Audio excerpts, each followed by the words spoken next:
चलिए दोस्तों, आज की इस वीडियो में हम लोग क्लास 12 के जो भाग 1 का किताब है उसके तीसरे चैप्टर्स को पढ़ने वाले हैं। संपूर्ण क्रांति, जिसके लेखक है जयप्रकाश नारायण। तो गद्य खंड के तीसरे चैप्टर्स को हम लोग पढ़ रहे हैं। इसके पहले वाले वीडियो में हम लोग उसने कहा था कहानी को बहुत ही बेटर ढंग से पढ़े हैं, ठीक है। तो यहाँ पर देख रहे हैं संपूर्ण क्रांति, जिसके लेखक कौन है? जयप्रकाश नारायण। तो सबसे पहले हम लोग इस भाषण को स्टार्ट करने से पहले, ये क्या है? संपूर्ण क्रांति एक लेखक के द्वारा दिया गया भाषण है, और कहाँ भाषण दिया गया है ये हम लोग बात करेंगे मुख्य बातें में, ठीक है। तो जयप्रकाश नारायण द्वारा ये लिखी गई, जयप्रकाश नारायण द्वारा दी गई ये क्या है? एक भाषण है, एक भाषण का अंग है। तो सबसे पहले लेखक परिचय के बारे में हम लोग जान लेते हैं। देखिए, लेखक का जन्म कब हुआ है? देखिए, लेखक परिचय में चलिए। लेखक का जन्म 11 अक्टूबर 1902 ईस्वी में हुआ है। आप अपना किताब खोलकर बैठ सकते हैं, देख सकते हैं। तो लेखक का जन्म कब हुआ? 11 अक्टूबर 1902 ईस्वी में। उनका जन्म स्थान मतलब जन्म कहाँ हुआ था? तो सिताब दियारा के, आज जो सिताब दियारा जो है ना, सिताब दियारा गाँव में हुआ था। आज जो सिताब दियारा है वो उत्तर प्रदेश में पड़ता है, और खासकर ये बिहार के छपरा, बिहार के सारण जिला में बहुत ज़्यादा ये फैला हुआ सिताब दियारा, ठीक है। तो जो इनका जन्म स्थान हुआ था वो सिताब दियारा के गांव, जो आज कहाँ पड़ता है? वर्तमान में पड़ता है उत्तर प्रदेश में। इनके माता का नाम, लेखक के माता का नाम मतलब जयप्रकाश नारायण के माता का नाम था फूलरानी देवी। इनके पिता का नाम था हर्षुदयाल, और इनके बचपन का नाम, लेखक के बचपन का नाम था बाउल। सब कोई बाउल के नाम से पुकारते थे, लेकिन बाद में जब बड़े हुए तो जेपी और लोकनायक के नाम से ये प्रसिद्ध हो गए। इनकी पत्नी का नाम था प्रभावती देवी। और इनकी राजनीतिक कैरियर की यदि बात करें, राजनीतिक जीवन की बात करें, तो 1929 ईस्वी में कांग्रेस में ये शामिल हो गए। सोशलिस्ट पार्टी में शामिल नहीं हुए थे, मैं बताऊंगा क्यों नहीं हुए थे। तो 1929 ईस्वी में कांग्रेस में ये क्या हो गए? शामिल हो गए। और 1932 में सविनय अवज्ञा आंदोलन के दौरान जेल गए। मतलब 1932 में जो सविनय अवज्ञा आंदोलन हुआ था उसके दौरान जेपी को, मतलब जयप्रकाश नारायण को जेल जाना पड़ा। बाद में उन्होंने कांग्रेस सोशलिस्ट पार्टी का गठन किया। सारी बातें मैं बताऊंगा, अभी राजनीतिक कैरियर की चर्चा कराऊं इनकी। 1929 में कांग्रेस पार्टी में शामिल हो गए, 1932 में सविनय अवज्ञा आंदोलन के दौरान इनको जेल जाना पड़ा। बाद में उन्होंने कांग्रेस सोशलिस्ट पार्टी का गठन किया। 1942 के आंदोलन में इनको प्रसिद्धि मिली बहुत ज़्यादा, मतलब इनको क्या हो गई? ख्याति मिली, प्रसिद्धि मिली। मतलब इनका 1942 के आंदोलन में इनको प्रसिद्धि प्राप्त होती है, सक्सेस प्राप्त होती है। फिर 1974 ईस्वी में इन्होंने छात्र आंदोलन का नेतृत्व किया, और आपातकाल के दौरान इन्हें जेल भी जाना पड़ा। 1975 से पहले जो आपातकाल की घोषणा हुई थी उसके दौरान लेखक को क्या हुआ था? जेल जाना पड़ा था। तो 1974 ईस्वी में जो भाषण दिया गया है इसी का नेतृत्व इनको करने का मौका मिला, और आपातकाल के दौरान उन्हें जेल भी जाना पड़ा। और इन्हीं के मार्गदर्शन में, मतलब लेखक के मार्गदर्शन में ही जनता पार्टी का गठन हुआ। किसका हुआ? जनता पार्टी का गठन हुआ। मतलब देखो, इसको भारतीय जनता पार्टी कहते हैं, जिसको बीजेपी के नाम से हम लोग जानते हैं। तो मतलब पहले सरकार किसकी थी? कांग्रेस की थी। जो सरकार होते हैं वो झूठे वादे बहुत पहले किया करते थे, कि जब वोट लेना होता था तो क्या करते थे? झूठे बहुत सारे वादे आकर करते थे, और जब जीत जाते थे वो पूछताछ नहीं करते थे, ठीक है ना। पहले की सरकार ऐसी थी। तो बाद में लेखक ने किसका गठन किया? तो जनता पार्टी, भारतीय जनता पार्टी का गठन किया, जो आज मौजूद है। और इनकी प्रसिद्ध यदि रचना की बात करें तो रिकंस्ट्रक्शन ऑफ इंडियन पॉलिटी इनकी सबसे प्रसिद्ध रचनाएं हैं। और 1965 ईस्वी में सम्मान की बात करें, इनके सम्मान पुरस्कार की, तो 1965 ईस्वी में समाज सेवा के लिए इन्हें मैग्सेसे सम्मान मिला। कौन सा सम्मान मिला? मैग्सेसे सम्मान मिला। कब? 1965 ईस्वी में समाज सेवा के लिए इन्हें मैग्सेसे सम्मान मिला। और 1998 ईस्वी में भारत रत्न से भी इन्हें सम्मानित कर दिया गया। तो आप ये बात समझ गए होंगे कि 1965 में इन्हें समाज सेवा के लिए मैग्सेसे सम्मान, और 1998 ईस्वी में भारत रत्न से इन्हें सम्मानित किया गया। तो अब चलते हैं, ये आपका लेखक परिचय था। अब जरा सा आते हैं इस भाषण की ओर। तो देखिए, भाषण जो है ये लेखक के द्वारा क्या है? दिया गया एक भाषण है, और भाषण कहानी नहीं होता कि उसको आप अच्छे से याद कर लेंगे। तो उसको मेन पॉइंट को हम लोग क्या करते हैं, मैंने क्या किया, लिख दिया हूँ, और इसी के सहारे पूरा भाषण क्या कर दी जाएंगे, लिख दी जाएंगी, आपको समझा दिए जाएंगे। तो ये सारे मेन पॉइंट को आप समझ लीजिए, बस आपका ये जो है ना भाषण आसान तरीकों से याद हो जाएगा। तो पहली बात करते हैं इस चैप्टर की जो मुख्य बातें हैं। पहली, यह जो भाषण था पटना के गांधी मैदान में 5 जून 1974 ईस्वी को दिया गया था। जयप्रकाश नारायण ने कब ये भाषण दिए थे और कहाँ दिए थे? तो पटना के गांधी मैदान में। कब? 5 जून 1974 ईस्वी में भाषण दिए थे। अब इस भाषण पर जरा सा हम लोग थोड़ी सी चर्चा कर लेते हैं। अब देखिए, 5 जून 1974 ईस्वी में इन्होंने क्या किया था? जयप्रकाश नारायण ने संपूर्ण क्रांति का नारा लगाया था। कहने का मतलब क्या है कि छात्रों ने एक आंदोलन किया, जिसको क्या कहते हैं? छात्र आंदोलन के नाम से भी जानते हैं, और इसी छात्र आंदोलन का नाम पड़ गया संपूर्ण क्रांति। ये संपूर्ण क्रांति क्या है, ये भी हम लोग बात जानेंगे। ये जो भाषण दी गई थी 5 जून 1974 ईस्वी को पटना के गांधी मैदान में जो भाषण दिया गया था, यह भाषण इतना रोचक था कि बहुत मतलब दूर दूर राज्यों के लोग आए थे इनके भाषण को सुनने के लिए। उस समय जितना भीड़ लगी थी, शायद अब कोई नेता आ जाए तो शायद उतना भीड़ नहीं लगने वाला है, क्योंकि इतनी इनकी जो भाषण थी ना उस समय की जो ना बहुत महत्वपूर्ण और रोचक थी। मतलब लोगों को सुनने के बाद उनके अंदर की जोश पैदा हो जाता था कुछ करने के लिए, समाज के लिए, देश के लिए। तो ये उस समय भाषण दिए थे 5 जून 1974 ईस्वी में, और वो भाषण इतना रोचक था कि उस भाषण को सुनने के लिए बड़े दूर दूर से लोग आए थे, और उस समय जितना भीड़ लगे थी शायद अब भीड़ लग सकता है। अब देखिए, जयप्रकाश नारायण चाहते हैं कि छात्र लोग क्या करें, मिलकर, छात्र लोग मिलकर एक पार्टी का गठन करें, छात्र आंदोलन का नेतृत्व करें। मतलब कहते हैं कि छात्र लोग मिलकर संपूर्ण क्रांति का नारा लगाएं।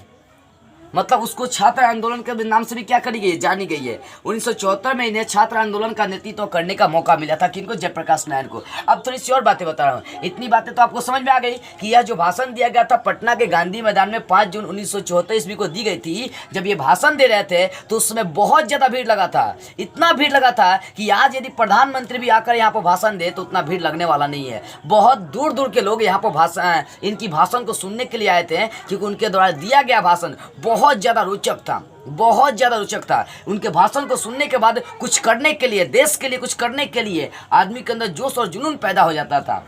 ठीक है, तो लेखक जयप्रकाश नारायण ये चाहते कि छात्र मिलकर इस आंदोलन का नेतृत्व करें, लेकिन छात्र लोग कहते हैं कि नहीं, इस जो छात्र आंदोलन है, जो संपूर्ण क्रांति है, इसका नेतृत्व आप ही करेंगे। तब वहाँ पर जयप्रकाश नारायण कहते हैं ठीक है, मैं इस छात्र आंदोलन का, इस संपूर्ण क्रांति का नेतृत्व मैं स्वयं करूँगा, लेकिन एक शर्त पर कि मैं किसी की बातों को नहीं मानूंगा। कहने का मतलब ये नहीं कि मैं किसी की बातों को नहीं सुनूंगा। लेखक कहते हैं कि मैं नाम के लिए तुम लोगों का नेतृत्व नहीं करने वाला हूँ, नाम के लिए नेता नहीं बनने वाला हूँ कि मैं नाम के लिए सबका नेता बन गया और फैसला कोई और करे। लेखक का मतलब जयप्रकाश नारायण के कहने का मतलब ये था। देखिए, जयप्रकाश नारायण के कहने का मतलब ये था कि मैं नाम के लिए नेता नहीं बनना चाहता हूँ, मैं सबकी बातों को सुनूंगा, सबकी बातों को मतलब जो है ना, उनकी सबके नियमों को मानने की कोशिश करूंगा, लेकिन अंत में मेरा ही फैसला होगा और उस फैसला को सबको मानना पड़ेगा, तभी जाकर इस आंदोलन का मैं नेतृत्व करूंगा, अन्यथा नेतृत्व नहीं करूंगा। तो कई बार क्वेश्चन ये भी करता है कि जयप्रकाश नारायण किस शर्त पर आंदोलन का नेतृत्व करना स्वीकार करते हैं। तो वो इस शर्त पर आंदोलन का नेतृत्व करना स्वीकार करते हैं कि मैं जो भी फैसला दूंगा वो सारी बातें सबको मानना पड़ेगा, मैं नाम के लिए नेता नहीं बनना चाहता हूँ, नाम के लिए नेतृत्व नहीं करना चाहता हूं। ठीक है, तो इस भाषण में आपने क्या क्या देखा, तो यह भाषण बहुत ही रोचक था। पटना के गांधी मैदान में 5 जून 1974 ईस्वी को जयप्रकाश नारायण को द्वारा दी गई। जब यह भाषण हो रहा था तो दूर दूर के लोग इनके भाषण को सुनने के लिए आए थे, क्योंकि यह भाषण बहुत ज़्यादा रोचक था। ठीक है, और इतना उसमें भीड़ लगा था कि आज प्रधानमंत्री भी आकर वहाँ पर भाषण दे तो इतना भीड़ लगने वाला नहीं है। एक बात और यहाँ पर लेखक कहते हैं कि जब मैं भाषण दे रहा था और दूर दूर के राज्यों के लोग हमारी भाषण को सुनने आ रहे थे, तब सरकारी पुलिस ऑफिसर से लेकर सब कोई क्या कर रहे थे, जनता को आने से रोक रहे थे। कई रेल बंद कर दिया गया, कई लोगों पर लाठीचार्ज कर दिया गया। तो लेखक ये कहते हैं कि जिसको हम लोग बनाते हैं, जिस लोकतंत्र में क्या होता है, जनता का शासन है। कहते हैं कि लोकतंत्र जनता का शासन है, लेकिन उसी लोकतंत्र में जनता पर लाठियां बरसाई जाती है, उनके शांतिमय कार्यक्रम में विघ्न डालते हैं। कौन कहते हैं? जयप्रकाश नारायण। क्योंकि जब ये भाषण दे रहे थे और दूर दूर से जब लोग आ रहे थे, इनकी भाषण को सुनने के लिए, तो कई रेल को बंद कर दिया गया, कई लोगों पर गोली चला दी गई और कई लोगों पर लाठी चार्ज किया गया। इससे जयप्रकाश नारायण बहुत जो है ना, मतलब दुखी होते हैं। जयप्रकाश नारायण क्या होते हैं? बहुत दुखी होते हैं। ठीक है, तो इतनी बातें पहले वाली लाइन में आपको लिखना है। क्या क्या लिखना है? तो यह भाषण 5 जून 1974 ईस्वी में दी गई पटना के गांधी मैदान में। यह भाषण इतना रोचक था कि इस भाषण को सुनने के लिए दूर दूर के राज्यों के लोग इस भाषण को सुनने के लिए आए थे। ठीक है, और इस भाषण में एक और बात आप जरूर लिखिएगा, ये बात लिखिएगा कि यहाँ पर जयप्रकाश नारायण चाहते हैं कि इस आंदोलन का नेतृत्व छात्र लोग करें, लेकिन छात्र लोग अपने जोर जबरदस्ती से इस आंदोलन का नेतृत्व किनको देते हैं? जयप्रकाश नारायण को ही देते हैं। तब जयप्रकाश नारायण कहते हैं कि मैं आपके आंदोलन का नेतृत्व करूँगा, लेकिन एक शर्त पर कि मैं जो भी कहूँगा वो सबको मानना पड़ेगा। मैं जो फैसला सुनाऊंगा अंत में सब मेरा फैसला सबको मानना पड़ेगा। हाँ, मैं सबकी बातों को सुनूंगा और सबकी बातों को मानने की कोशिश भी करूंगा, लेकिन मैं जो अंत में फैसला सुनाऊंगा वो सबको मानना ही पड़ेगा। मैं नाम के लिए नेता नहीं बनना चाहता हूं। और साथ में जब ये भाषण दे रहे थे तो दूर दूर से लोग आ रहे थे, तब बड़े बड़े ऑफिसर, पुलिस और नेता लोग क्या किए, जनता पर ही लाठी चार्ज करवाए, गोलियां चलाई गई, उनको मारा पीटा गया और साथ में कई ट्रेनें रुकवा दी गई। ठीक है, अब दूसरी बात करते हैं युवाओं द्वारा जनसंघर्ष समितियों का गठन। देखिए, लेखक ये चाहते हैं जयप्रकाश नारायण की जो आज युवा पार्टी है, युवा लोग हैं, नौजवान लोग हैं, वो क्या करें, जनसंघर्ष समिति का गठन करें। मतलब देखो, जनसंघर्ष समिति का मतलब ये हो गया कि लेखक ये चाहते थे कि जहाँ पर गलत हो, जहाँ पर भी गलत काम हो, वहाँ पर जो युवा पीढ़ी है, जो युवा के लोग हैं, जो नौजवान लोग हैं, वो अपना टीम बनाकर जाए और उसका विरोध करे जहाँ जहाँ गलत काम हो। लेखक ये नहीं कहते कि जन समिति संघर्ष का मतलब हो गया कि सिर्फ राजनीति दुनिया में ये लोग जाकर विरोध करें, नहीं। लेखक ये भी कहते हैं गांव गांव में भी कई ऐसे काम होते हैं जो बहुत ही गलत होता है, तो उसका भी विरोध करने के लिए कहते हैं कि जन संघर्ष समिति का गठन हो। तो एक बात समझिएगा कि युवाओं द्वारा जन संघर्ष समितियों का गठन कहने का मतलब लेखक का ये है, लेखक ये कहना चाहते हैं कि युवा लोग मिलकर एक जन संघर्ष समिति का गठन करें, और वो जो गठन होगा वो सिर्फ लोकतांत्रिक शासन के लिए लागू नहीं होगा, बल्कि गाँव समाज के हर छोटे मोटे गांव के लिए लागू होगा। जहां भी गलत काम होगा वहां पर ये जन संघर्ष समितियां जाएंगी और उसका विरोध करेंगी और उसको सही रास्ते दिखाकर फिर वापस चली जाएंगी। लेखक ये चाहते हैं। ठीक है, तीसरा देखिए, अमेरिका प्रवास। अब देखिए, लेखक जो थे ना 1922 ईस्वी में अमेरिका चले गए। मतलब यदि इनकी शिक्षा करियर की हम लोग बात करते हैं तो ये मतलब प्रारंभिक शिक्षा घर पर ही की है। ठीक है, उसके बाद ये चले गए पटना के कॉलेजियत में, इन्होंने क्या किया, पढ़ाई की। उसके बाद 1922 ईस्वी में ये अमेरिका चले गए। अमेरिका ऐसे नहीं गए, स्वामी सत्यदेव का इन्होंने भाषण सुना था। भाषण में स्वामी सत्यदेव ने ये कहा था कि जिस बच्चा को पढ़ना लिखना होता है, मतलब पढ़ने वाला जो बच्चा होता है, जो बच्चा पढ़ने लिखने वाला होता है, जिसके अंदर पढ़ाई करने का जुनून होता है, वो अमेरिका में जाकर मतलब छोटा मोटा काम करके भी आसानी से वहाँ पर पढ़ सकता है। इसी कारण से इन्होंने 1922 ईस्वी में कहाँ चले गए, अमेरिका चले गए। जब अमेरिका चले गए तो अमेरिका के यदि करियर की इनकी बात करते हैं तो वहाँ पर जाने के बाद इनको बहुत छोटा मोटा काम करना पड़ा। छोटा मोटा में जैसे जूते साफ करना, झाड़ू लगाना, होटल में गिलास उलास बर्तन उर्तन धोना, यहाँ तक जहाँ माल जाल काटी जाती थी वहाँ पर भी इनको काम करना पड़ा। कहने का मतलब इन्होंने पढ़ाई करने के लिए अमेरिका में जाकर बहुत छोटे मोटे मतलब जितना छोटा मोटा काम था ये सब किए, लेकिन पढ़ाई किए। और उसी पढ़ाई का देन था कि आज जयप्रकाश नारायण को सब कोई जानता है। संपूर्ण क्रांति का नारा किसने दिया, तो जयप्रकाश नारायण ने दिया था। ये सब कोई जानता है, जीके जैसे में बहुत ज़्यादा फेमस है। तो जब ये अमेरिका में गया तो वहाँ पर बहुत छोटे मोटे काम किए। जैसे में लिखिएगा कि झाड़ू लगाना, पोछा लगाना, होटल में जाकर गिलास उलास बर्तन उर्तन साफ करना, जूते साफ करना, जहाँ जानवर काटे जाते थे वहाँ भी जाकर काम किए। मतलब बहुत सारे छोटे मोटे कार्यों को इन्होंने किया था, जिसके कारण से आज ये बहुत आगे बढ़े हैं। ठीक है ना, तो अमेरिका प्रवास की यही बात थी। ठीक है, आगे चलते हैं। वहाँ से आते ही कांग्रेस पार्टी में शामिल हो गए। जैसे ही अमेरिका से वो वापस आए, तो आते ही जयप्रकाश नारायण कांग्रेस पार्टी में क्या हो गए, शामिल हो गए। किस पार्टी में शामिल हो गए, तो कांग्रेस पार्टी में वो शामिल हो गए। देखिए, कांग्रेस पार्टी में वो शामिल हुए, लेकिन एक और पार्टी थी जिसका नाम था कम्युनिस्ट पार्टी। तो लेखक कई बार इसमें क्वेश्चन करता है कि जयप्रकाश नारायण अमेरिका से आते ही कांग्रेस पार्टी में क्यों शामिल हुए, आखिर वो सोशलिस्ट पार्टी में क्यों नहीं शामिल हुए, कम्युनिस्ट पार्टी में वो क्यों नहीं शामिल हुए। तो देखिए, जब अमेरिका गए थे जयप्रकाश नारायण, तो वो उस समय लेनिन का ज़माना था। शासन किसका था, लेनिन का था। तो उन्होंने लेनिन से ये सीखा था कि जो देश गुलाम है, किसी देश का गुलाम है, वहाँ के सोशलिस्ट पार्टी को अकेला मतलब लड़ने के लिए छोड़ देनी चाहिए। ऐसा नहीं कि उसमें भागीदारी लेकर उसको और संकट में डाले। आप अपना दूसरा पार्टी का गठन करके उससे लड़ते रहिए। तो यही कहते हैं कि वहाँ से आते ही उन्होंने कांग्रेस पार्टी में क्यों शामिल हुआ, तो उन्होंने लेनिन से ये सीखा था कि जो देश गुलाम है और वहाँ के जो पार्टी पहले से संघर्ष कर रही है, हमें उस पार्टी में शामिल नहीं होना चाहिए, बल्कि एक अलग पार्टी का गठन करनी चाहिए। तो उन्होंने कांग्रेस पार्टी का गठन किया था। गठन नहीं किया था, कांग्रेस पार्टी में शामिल हुए थे। पहली बार भी शामिल हुए थे 1929 ईस्वी में। मतलब 1929 ईस्वी में वो क्या हुए, कांग्रेस पार्टी में शामिल हो गए। वो कम्युनिस्ट में इसलिए शामिल नहीं हुए क्योंकि लेनिन से सीखे थे कि जो देश अपने आप का गुलाम है, मतलब किसी और देश का गुलाम है, उसमें सोशलिस्ट पार्टी में शामिल नहीं होना चाहिए। तो क्वेश्चन यदि कर दे कि जयप्रकाश नारायण अमेरिका अमेरिका से आते ही कांग्रेस पार्टी में शामिल हो गए, कम्युनिस्ट पार्टी में क्यों नहीं? तो आप इतना आंसर लिखिएगा कि वो लेनिन से सीखे थे कि जो देश किसी देश का गुलाम है, ऐसे हम लोग का भारत गुलाम था अंग्रेजों का, तो जो देश किसी देश का गुलाम है वहाँ के सोशलिस्ट पार्टी या कम्युनिस्ट पार्टी में हमें भागीदारी नहीं लेना चाहिए, बल्कि एक अलग पार्टी का गठन करके वो उसमें क्या करनी चाहिए, अपनी भागीदारी अदा करनी चाहिए। ठीक है, आगे बोलते हैं भ्रष्टाचार की जड़ क्या है। तो लेखक ये कहते हैं, जयप्रकाश नारायण ये कहते हैं कि संसार में, इस दुनिया में भ्रष्टाचार की जड़ है चुनाव पर खर्च। जब लोगों को वोट लेने होते हैं, नेताओं को वोट लेने होते हैं, तो वो आते हैं, गिड़गिड़ाते हैं, बहुत सारे वादे करते हैं, कहते हैं कि ये करेंगे वो करेंगे। तब लेखक कहते हैं कि यही से भ्रष्टाचार उत्पन्न होता है कि नेता लोग आते हैं, बड़े बड़े वादे करते हैं, लेकिन एक भी उनका वादा पूरा नहीं होता है। जब चुनाव होता है तो उसके प्रचार प्रसार के लिए लोगों को मतलब घूस दिया जाता है, जैसे गुटखा खैनी बीड़ी उड़ी का दाम दिया जाता है, लोगों को पुलाया जाता है। जैसे लगता है कि बच्चा कोई जनता जो दूधमुही बच्चा है जिसको 2-4 खिलौने देकर उसको मतलब फुसला दिया जाता है। देखो, कहने का मतलब ये है कि जब चुनाव आते हैं तो यही पार्टी, यही सरकार लाखों करोड़ों अरबों में खर्चा करती है पूरे अपने देश में। अगर सोच लिया जाए कि वही पैसा यदि जनता के बीच खर्च कर दिया जाए तो क्या लोग उस पार्टी को, उस सरकार को फिर से नहीं जिताएंगे?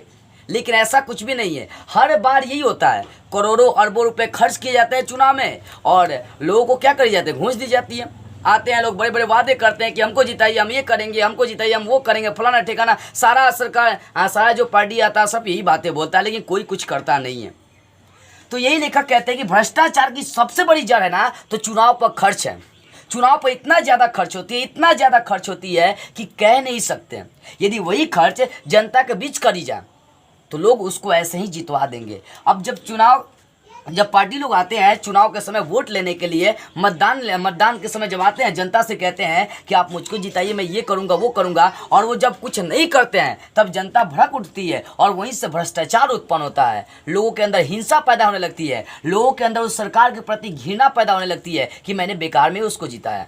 लेकिन क्या होता है, जब वो जीत जाता है, मतलब कोई भी पार्टी हो, कांग्रेस की हो, बीजेपी हो, चाहे जो भी हो, उससे हम लोगों को क्या लेना देना है? ठीक है ना। अभी हम लोग किताब पढ़ रहे हैं, राजनीतिक दुनिया में स्टूडेंट का भी सबसे बड़ा भूमिका होता है।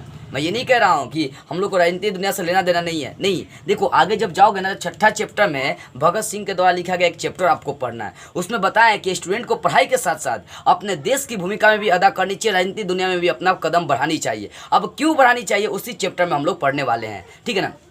तो मैं अभी आपको ये बता रहा था कि जब कोई पार्टी जीत जाता है तो वो जनता को तुच्छ जनता समझता है, मतलब छोटा जनता समझता है, उससे घृणा करता है। लेकिन जब वोट वाले ना होता है ना, तो आते हैं, उसको भगवान कहते हैं जनता को, पार्टी के सदस्य लोग, कि आप मेरे लिए भगवान हो, ये हो वो हो, आप ही लोग हमें ये कर सकते हैं वो कर सकते हैं। लेकिन जीत जाने के बाद उसी जनता को वो साला पार्टी के नेता लोग नहीं पूछते हैं। वो नहीं पूछते हैं क्योंकि जनता को छोटा समझते हैं। मतलब इसके कहने का मतलब ये हो गया कि जब वो जीत जाता है तब वो बड़े बड़े नेताओं में शामिल हो जाता है, हेलो बाय करते जाता है, फिर वो जनता को पूछने वाला है, हम लोग को पूछने वाला है। देखो, कहने का मतलब हमें एक ऐसी सरकार चुननी चाहिए जो हमारे समाज का, हमारे राज्य का, हमारे स्टेट का और हमारे कंट्री का पूरा विकास कर सके। तो लेखक कहते हैं भ्रष्टाचार की जड़ क्या है, तो भ्रष्टाचार की सबसे बड़ा जड़ चुनाव पर खर्च है। यदि चुनाव पर खर्च रोक दिया जाए और वही पैसा लोगों के बीच खर्चा करी जाए तो लोग खुश होंगे उस सरकार से और अपने आप क्या करेंगे, लोग उस सरकार को अपने आप लोग जिताएंगे और धीरे धीरे भ्रष्टाचार क्या हो जाएगा, खत्म हो जाएगा। क्योंकि जब विकास होगा तो भ्रष्टाचार नहीं होगी, विकास नहीं होगा तो भ्रष्टाचार, हिंसा, महामारी, ऐसे मारपीट, दंगा फसाद बढ़ते रहेगा। ठीक है, आगे बापू और जवाहरलाल की प्रशंसा भी करते हैं। जो जयप्रकाश नारायण थे वो बापू और जवाहरलाल की प्रशंसा भी करते थे। देखो, जरूरी नहीं की प्रशंसा भी करते थे, जब इन्होंने गलत नीति लगाया, बापू हो चाहे जवाहरलाल नेहरू, उसका खंडन भी करते थे। कौन? जयप्रकाश नारायण। मतलब उनकी आलोचना का मतलब उनकी बुराई भी करते थे। लेकिन बापू और जवाहरलाल कभी इनकी बातों को बुरा नहीं मानते थे, क्योंकि देखिए जयप्रकाश जो नारायण थे, जयप्रकाश नारायण को बापू और जवाहरलाल मतलब बड़े मानते थे, बड़े मानदान करते थे। इसी कारण देखिए जयप्रकाश नारायण जो थे वो जवाहरलाल को अपनी भाई के समान मानते थे। और जवाहरलाल का एक कथन है इसमें, इस चैप्टर में, कि हम लोग को जो आज़ादी मिली है वो पूर्णतः आज़ादी नहीं मिली है। अभी पूरा का पूरा आज़ादी प्राप्त करने के लिए हमें मीलों दूर पैदल चलना पड़ेगा और इसके लिए जनता को, युवा को, छात्र को तैयार रहना होगा, संघर्ष करना होगा, तभी जाकर हमें पूर्णतः आज़ादी मिल सकती है। ये कौन कहते हैं? जवाहरलाल नेहरू कहते हैं कि हमें जो आज़ादी मिली है वो पूर्णतः आज़ादी नहीं है। पूर्णतः आज़ादी प्राप्त करने के लिए मीलों दूर पैदल चलना पड़ेगा। इसके लिए जनता को, छात्र को, युवा को, सबको तैयार रहना पड़ेगा, संघर्ष करना पड़ेगा। तो यहाँ पर ये कहते हैं, जयप्रकाश नारायण ये कहते हैं कि बापू और जवाहरलाल जो थे ना, वो अपने नीति का कभी काल गलत विरोध करते थे। कहने का मतलब ये है कि जो जयप्रकाश नारायण बापू और जवाहरलाल की भी प्रशंसा करते थे और प्रशंसा के साथ साथ इन दोनों की बुराई भी करते थे।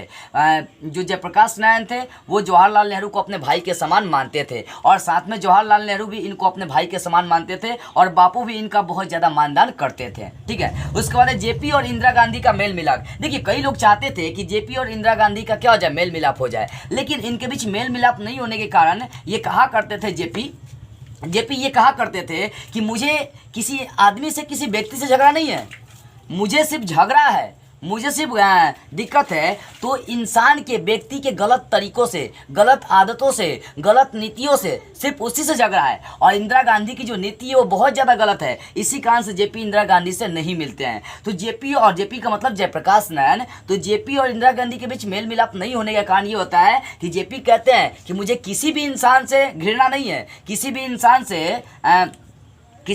से मेरा झगड़ा नहीं है, बशर्ते झगड़ा है उसकी गलत नीति से, उसके गलत आचरण से, उसके गलत व्यवहार से, गलत शासन से।